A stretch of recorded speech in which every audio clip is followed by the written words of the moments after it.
रूस यूक्रेन युद्ध के इतिहास में ऑपरेशन स्पाइडर वेब एक ऐसा अध्याय बन गया है जिसने रूसी सेना के आत्मविश्वास और वायु शक्ति दोनों को जबरदस्त आघात पहुंचाया। यूक्रेन ने इस खुफिया और सटीक हमले के जरिए रूस के वायुसेना ठिकानों पर 8000 किलोमीटर तक भीतर घुसकर प्रहार किया और रूस के रणनीतिक विमानों को एक के बाद एक ध्वस्त कर दिया। यूक्रेनी ड्रोन और मिसाइलों ने रूस के उन इलाकों में तबाही मचाई जिन्हें अब तक युद्ध से सुरक्षित माना जा रहा था। यूक्रेनी हमले की सबसे बड़ी खासियत ये रही कि वे 4500 किलोमीटर से लेकर 8000 किलोमीटर तक रूस के भीतर जाकर किए गए। इससे यह स्पष्ट हो गया कि यूक्रेन की मारक क्षमता और खुफिया नेटवर्क दोनों अत्यधिक उन्नत हो चुके हैं। यूक्रेन ने जिन 5 प्रमुख रूसी एयरबेस को निशाना बनाया उनमें शामिल है, पहला बेलाया एयरबेस जो कि सीमा से 4500 किलोमीटर भीतर है, दूसरा ओलन्या एयरबेस जो कि 2000 किलोमीटर भीतर है, तीसरा इवानोवो सेवेरनी एयरबेस जो कि 800 किलोमीटर भीतर है, देगिलेवो एयरबेस जो कि 520 किलोमीटर अंदर है, यूक्रेन का एयरबेस जो कि रूस के सुदूर पूर्व में 8000 किलोमीटर भीतर है। इन हमलों ने यह दिखाया कि यूक्रेन अब केवल अपनी रक्षा नहीं कर रहा बल्कि रणनीतिक आक्रामकता की दिशा में भी बड़ा कदम बढ़ा चुका है। अमेरिकी फर्म मैक्सा टेक्नोलॉजी ने इन एयरबेस की सैटेलाइट तस्वीरें साझा की हैं, जो हमले से पहले और बाद की स्थिति को दर्शाती है। तस्वीरों से यह साफ हुआ कि रूस को इन हमलों की बहुत कम आशंका थी। हालांकि कुछ हद तक उन्होंने बचाव के प्रयास किए थे। कई विमानों को पुराने टायरों से ढककर सैटेलाइट से छिपाने की कोशिश की गई। हैंगर की छतों और रनवे पर फर्जी विमानों की पेंटिंग बनाई गई ताकि दुश्मन भ्रमित हो। लेकिन ये सभी उपाय यूक्रेन के सटीक हमलों के आगे फेल हो गए।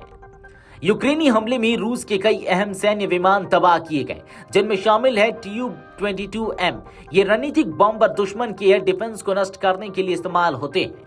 Tu-95 बॉम्बर रूस का परमाणु हथियार ले जाने में सक्षम इंटरकॉन्टिनेंटल विमान। A-50 अवॉक्स रूसी एयरबोर्न वार्निंग सिस्टम जो पूरे युद्ध क्षेत्र की निगरानी करते हैं।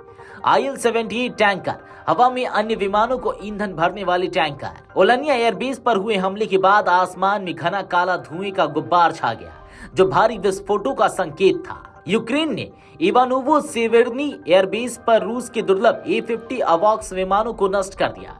ये विमान रूस की निगरानी प्रणाली की रीढ़ हैं।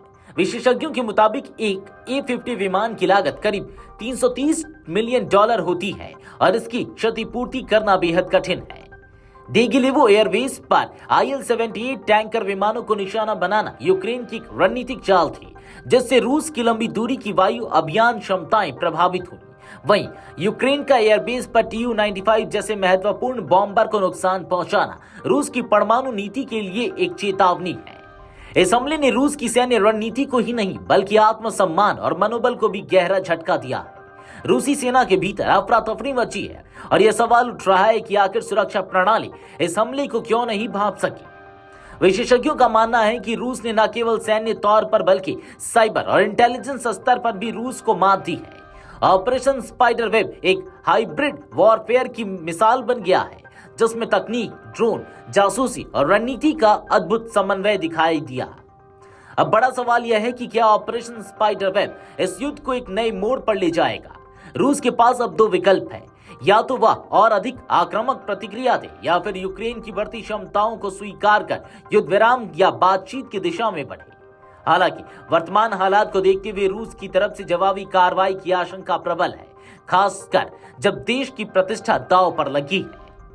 ऑपरेशन स्पाइडर वेब न केवल यूक्रेन की सैन्य ताकत का प्रदर्शन है बल्कि यह रूस के लिए एक नई तरह की चेतावनी भी है। अब यह साफ हो चुका है कि युद्ध केवल सीमाओं तक सीमित नहीं रह गया है। रूस को अब हर दिशा से चौकस रहना होगा, क्योंकि यूक्रेन की रणनीति और यही है इस युद्ध की नई परिभाषा। Video desk अमरउजाला.com।